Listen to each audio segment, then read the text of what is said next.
TitleMatchNetwork.com. What was the partying lifestyle like back then? What was it like on the road? You talked earlier about pills, and I mean, what was your I guess clinch? Well, here's the thing. I mean, I'm going to speak. I don't want to speak for anybody else. It was out there. I mean, it was a rock star lifestyle. I mean, I'd get up in the gym. I'd get up before when we'd go to the gym. The routine was the guys who like to work out, which is I like to work out, and we'd get up and I would anyway. I'd take ephedrine and caffeine and drink a load of coffee, and first we'd have a meal. We'd have a stack of pancakes and some eggs and shit like that. Probably be about 20, 30 minutes before we got to the gym, but we'd load up on ephedrines, which I know some people died off of, or ephedrine or ephedrins, or however they worded that. I seen guys take them by the handful. I would take one or two. Caffeine tablets like No Dose or Vivarin and shit like that. And obviously I'd throw an aspirin in there because I got that from some kind of bodybuilder, that the aspirin makes everything get in your system quicker, so you get that. And then so you take that, you go to the gym, you work out, you get your workout, and then you go, of course, you're going to get something to eat, unless you could build food at the building, but you can get something to eat. And then you kind of chill for a little while. And then a little bit before your match, depending on the individual, you knew when to take your gimmicks. Again, ephedrine uppers, ephedrine. Well, I'm going to throw up a Percocets in there too, because Percocets would, I knew a lot of the boys would take the Percocets before the gym, because before the gym, you don't want to feel the aches and pains that you've acquired over the years of wrestling. So the Percocet would help you with that.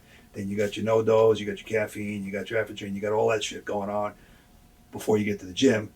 Then afterwards, now you got to prepare yourself for that match you're going to have in the ring. So what do? You do the same thing.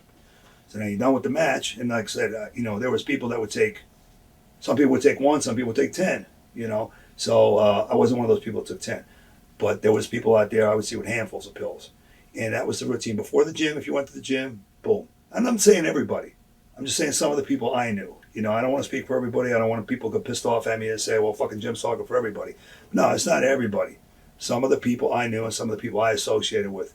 But anyway, so that was the thing. Afterwards, went to the building. Now you're starting to come down from all that shit, right? And you have something to eat and you come down a little bit more. All day long you're drinking. I used to drink coffee, black coffee, Coca-Cola, black coffee, Coca-Cola. Get the sugar rush, the caffeine, the sugar rush, the caffeine. Well, that's just that. And then before your match, I don't know, however long you think it gets into your system, 20, 30 minutes, depending on the individual or what you got in your stomach, you do the same shit you took before the gym. That's what I would do. It's pretty candid on my part. I don't want to hurt anybody's feelings that hear this. My daughter hears it. Sorry, hon. Right.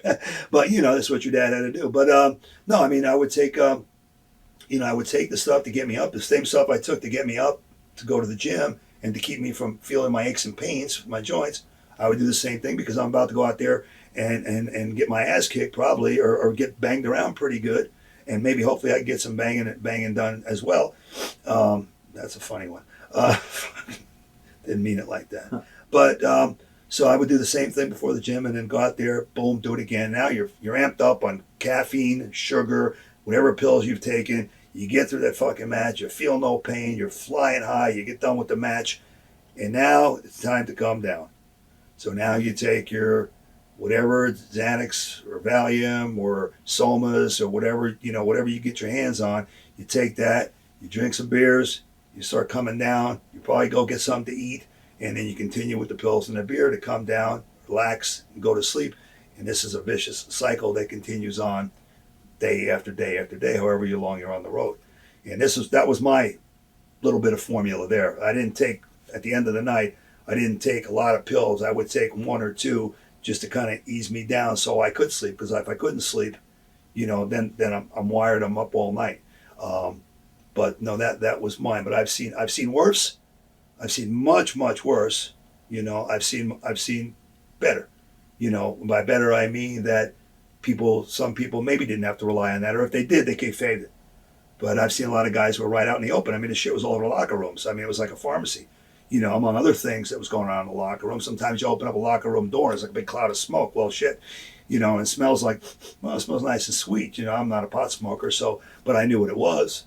But the locker rooms back in the day, I mean, sometimes you saw stuff on the table that you go, it's a pretty long line there.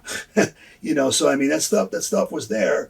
I don't, the times I've gone to the matches now with the WWF, everything is that stuff is not there. I don't see it. I mean, no bellows of smoke coming out of the locker room, lines of white powder on a table. I don't see it no more. You don't see anybody going into their gimmick bag and opening up and dumping out pills. I haven't seen it the few times I've gone to the arena up here in New Jersey.